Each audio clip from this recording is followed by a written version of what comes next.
आग इंसान की कदीम तरीन साथी है।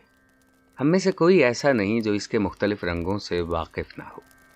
हम उमूमन इससे खौफ खाते हैं, मगर क्या कीजिए कि हमारी ज़िंदगी तमाम तर इसी की मरहून मिन्नत है। खाने पकाने से लेकर हवाओं में उड़ने तक जलने का अमल सांस की तरह इंसान के साथ है। बल्कि साइंस की रूह से तो खुद सांस लेना भी जलने ही की एक सूरत है। वो ज़ुबान जिसे हम उर्दू या हिंदी कहते हैं, जलने के अमल को 4 मुख्तलिफ दर्जों पर बयान कर सकती है। आप इन सब से वाकिफ़ हैं, मगर शायद वो तफसीलात जो हम पेश करने जा रहे हैं आपके लिए नई और दिलचस्प हों। आइए देखते हैं कि आग के लिए उर्दू ज़ुबान के ये 4 शानदार अल्फाज क्या हैं। सुलगना। सुलगना आग का सबसे मध्यम और लतीफ़ दर्जा है। इस सतह पर चीज़ें जलती तो हैं, मगर आग नज़र नहीं आती, अंदर अंदर राख करती जाती है। चिंगारियाँ या शोले ना होने के बराबर होते हैं, इसलिए सुलगती हुई चीज़ों की आंच कम होती है, मगर धुआं इस दर्जे पर उमूमन बहुत ज़्यादा होता है। यही वजह है कि अगरबत्तियाँ और लोबान वगैरह सुलगाए जाते हैं। इस अमल को धूनी देना कहते हैं। तंबाकू भी सुलगाया जाता है क्योंकि उसका धुआं खींचना मकसूद होता है। सुलगने से रोशनी न होने के बराबर पैदा होती है और अंधेरे में इसका सुराग लगाना मुश्किल हो सकता है। शिकेब जलाली का शेर है, फिर हवा से सुलग उठे पत्ते, फिर धुआं गुलसितान से निकला। दहकना। ये सुलगने से अगला दर्जा है। दहकने में आग का धुआं कम हो जाता है और चिंगारियां और शोले निकलने लगते हैं। दहकती हुई चीज का रंग सुर्ख हो जाता है। अंगारा इसी कैफियत से ताल्लुक रखता है। चुनाचे जज्बात की शिद्दत वगैरह से चेहरा सुर्ख हो जाने को भी इस्तिआरतन दहकना कहते हैं। दहकती हुई आग पूरी आग तो नहीं होती, मगर उसकी तपिश निस्बतन दूर से महसूस की जा सकती है। यह अमल खासी रोशनी पैदा करता है और अंधेरे में आसानी से नजर आता है।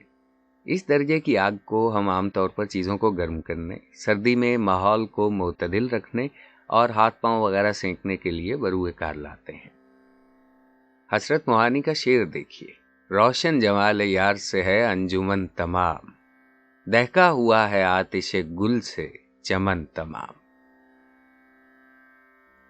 जलना। जलना आग की तकमील है। इस सूरत में चिंगारियां तकरीबन ख़त्म हो जाती हैं और शोले बुलंद होने लगते हैं।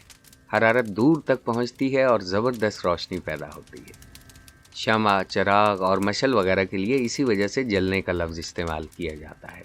इस अमल में चीज़ों के राख होने की रफ्तार खासी तेज़ होती है और जलती हुई चीज़ का नुकसान यकीनी होता है। हसद, बुग़्ज़ और गुस्से वगैरह के लिए भी ये लफ्ज़ इसी तनाजुर में बढ़ता जाता है। खाना तैयार करने, रोशनी करने, चीज़ें पिघलाने और तलफ करने और मेकानिकी और सनती सरगर्मियों वगैरह में ज़्यादातर इसी सतह की आग से काम लिया जाता है।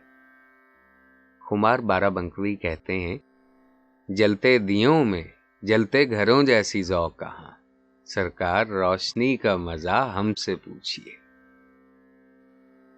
भड़कना। भड़कना आग का सबसे ऊंचा और ख़तरनाक दर्जा है। शोले अपनी बुलंद तरीन सतह पर पहुंच जाते हैं। हरारत और रोशनी नाकाबिले बर्दाश्त होने लगते हैं। धुआं आसमान को छूने लगता है। ये आग की वो सतह है जिस पर काबू पाना खासा मुश्किल होता है। ये निहायत तेज़ी से फैलती है और उन चीज़ों को भी लपेट में ले सकती है जिनका जलाना मकसूद नहीं होता। लिहाजा ये लफ्ज़ आग के आम जिंदगी से मुताल्लिक इस्तेमालात के बारे में नहीं बोला जाता।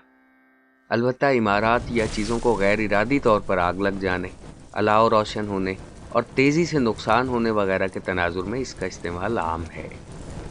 चूँकि आग भड़क उठने पर उमूमन इंसान के इख्तियार से निकल जाती है, लिहाजा गुस्से, नफ़रत या दूसरे जज्बात की शिद्दत ज़ाहिर करने को भी मजाजन भड़कने से ताबीर करते हैं।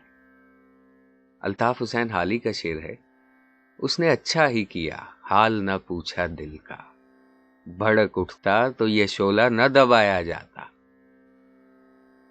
हमें उम्मीद है कि आग के अलग अलग दर्जों को बयान करने वाले ये 4 मसादिर आपके लिए दिलचस्प साबित हुए होंगे।